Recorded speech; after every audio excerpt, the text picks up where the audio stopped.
Terima kasih sudah memilih video ini. Kali ini kita akan sharing tentang rem tangan teman-teman. Ketika posisi mobil ini parkir agak miring dan rem tangan sudah ditarik kuat sebenarnya, tetapi ketika kita biarkan netral, mobil ini bergerak mundur teman-teman. Jadi remnya terasa blong. Dan pada video ini kita akan sharing pengecekan rem, kondisi kampas rem, jenisnya adalah rem tromol karena ini adalah unit Suzuki Splash yang sebenarnya sama juga dengan unit Suzuki R3 ataupun jenis mobil yang lainnya yang menggunakan tromol teman-teman. Ya, karena rem belakang ini selain terhubung dengan piston hidrolik yang untuk pengereman biasa, dia juga terhubung dengan sling secara mekanikal, terhubung dengan rem tangan. Pada video kali ini saya dibantu oleh Mas Eko. Mas Eko adalah mekanik panggilan wilayah Pekanbaru. Ini andalan recommended. Jadi teman-teman yang mungkin butuh bantuan mekanik panggilan juga mungkin bisa DM di Instagram saya. Nanti saya sharing kontak person dari beliau. Oke teman-teman, di video ini saya juga ingin menjawab pertanyaan teman-teman, berkomentar atas kenapa saya sharing banyak hal yang harusnya hanya dilakukan oleh mekanik saja. Dan video ini sekaligus menjawab bahwa apa yang saya ketahui, bahwa apa yang bisa saya lakukan sendiri pun tidak mesti saya lakukan sendiri. Mungkin tetap teman-teman mekanik tidak perlu khawatir untuk kehilangan pekerjaannya, kehilangan job-jobnya. Asal teman-teman mekanik juga bisa melakukan tugasnya dengan baik dan benar teman-teman. Oke teman-teman, untuk melakukan perbaikan ataupun pengecekan kondisi rem belakang jenis tromol, ini memang harus melepas roda belakang terlebih dahulu. Dan kalaupun teman-teman butuh keterangan lebih lanjut tentang cara melepas roda belakang, mungkin bisa juga cek di video saya yang lain. Dan ini sudah terbongkar, kita harus melepaskan kap atau penutup bagian tengah ini teman-teman. Ini pakai obeng minus, bisa diungkit seperti ini. Dan bagian tengah ini ada baut ukuran 30. Jadi teman-teman kalau ingin mengerjakan sendiri di rumah, memang harus mempersiapkan kunci nomor 30 terlebih dahulu teman-teman. Dan ini dibuka, walaupun sebenarnya bagian ujungnya itu ada yang diketokkan ke profil asnya atau profil di shaft bagian tengah baut roda. Nanti kita lihat lebih detail, karena memang kalau untuk roda belakang ini dia harus dikaitkan atau dikuncupkan untuk memberikan profil tidak berputar ketika bergetar. Ya, ini yang sompel inilah bekas bahwa ini dikuncikan di bagian tengah, nanti diketok. Dan kalaupun sudah rusak, memang baut ini harus digantikan. Oke teman-teman, yang jangan lupa ketika kita akan melepas rem belakang ini harus kita rilis teman-teman. Jadi kita turunkan rem handrem ini, handbrake ini, jangan sampai dia teraktuasi atau terangkat ke atas. Karena kalau terangkat ke atas nanti drumnya tidak bisa dilepaskan. Berikutnya adalah kita lepaskan drum. Ini dengan obeng minus yang besar ukurannya. Memang harus seperti ini teman-teman. Diungkit kanan kiri secara berimbang. Kalaupun masih ada nyangkut-nyangkut karena mungkin lama tidak pernah diservis, ya seperti inilah.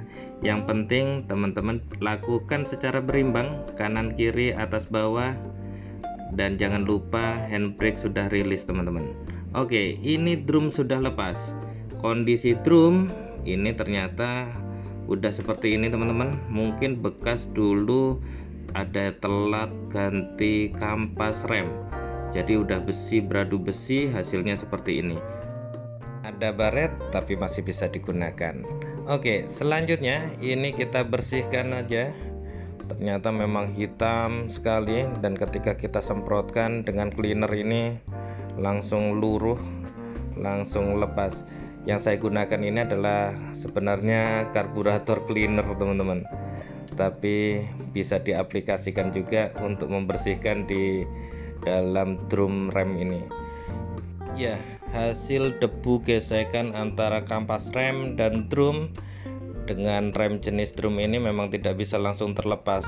Jadi memang sebaiknya secara berkala pun juga dilakukan pengecekan dan pembersihan seperti ini teman-teman.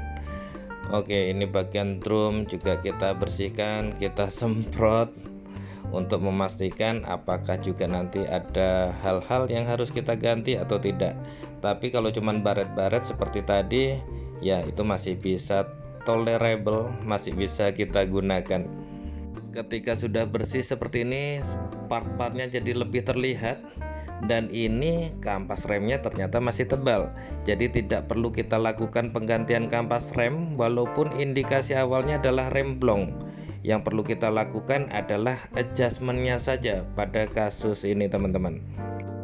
Konstruksi rem jenis drum ini kanan kiri adalah sama. Ini teman-teman, ini adalah titik adjustmentnya.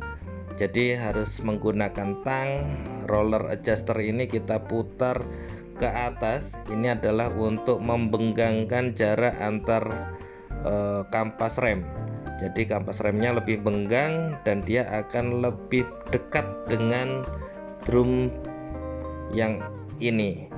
Oke, ini wah, ketika kita rasakan drumnya terlalu rapat masuknya, berarti kita harus adjust ulang. Harus kita turunin lagi jaraknya. Tidak ada indikator yang terlihat, jadi memang harus menggunakan feeling juga. Ciri-cirinya adalah putaran drum nanti lancar, tetapi juga ketika direm jaraknya juga tidak terlalu dalam. Oke, seperti ini. Ini dirasa-rasa sudah oke.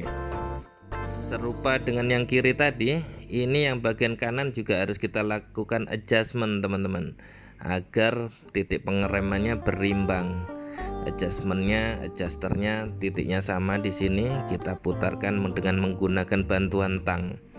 Kalau teman-teman lihat secara konstruksi, ada yang bulat di atas itu adalah piston, itu adalah untuk rem yang hidroliknya, yang rem kaki, dan yang bawah itu ada sling penarik, itu adalah untuk yang rem tangan. Oke, ini juga kita tes sama dengan yang kiri tadi. Ketika terlalu rapat seperti ini, berarti setting kita tadi harus kita adjust ulang lagi teman-teman.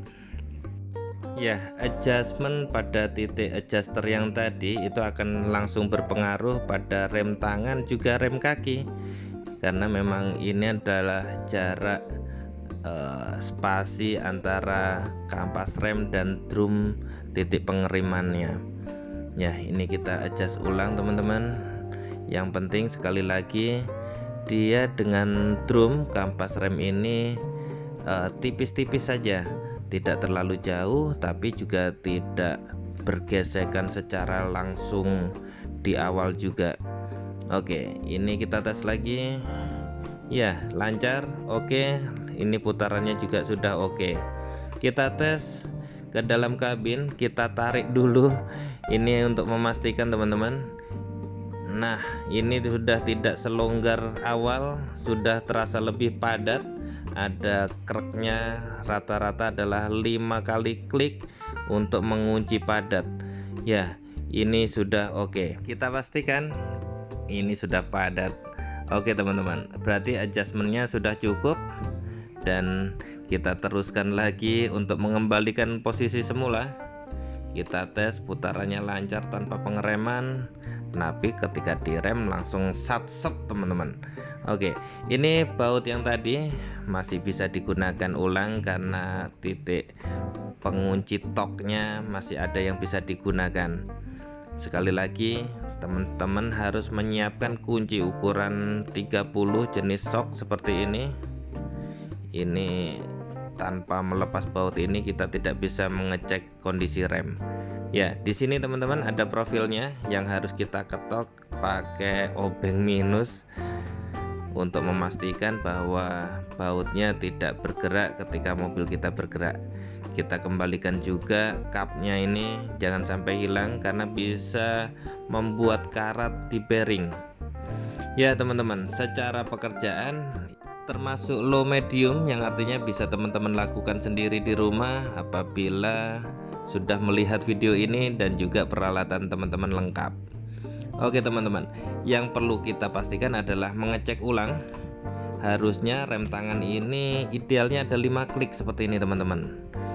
Ini ketiga, keempat, dan terakhir masih bisa 5 klik dan padat. 5 klik ini adalah titik idealnya. Jadi kalaupun harus dilakukan adjustment, harusnya dapat lagi 5 klik secara padat. Dan itu saja sharing dari kami. Terima kasih. Silahkan selalu like dan subscribe channel Doni Seno Aji untuk informasi-informasi menarik lainnya.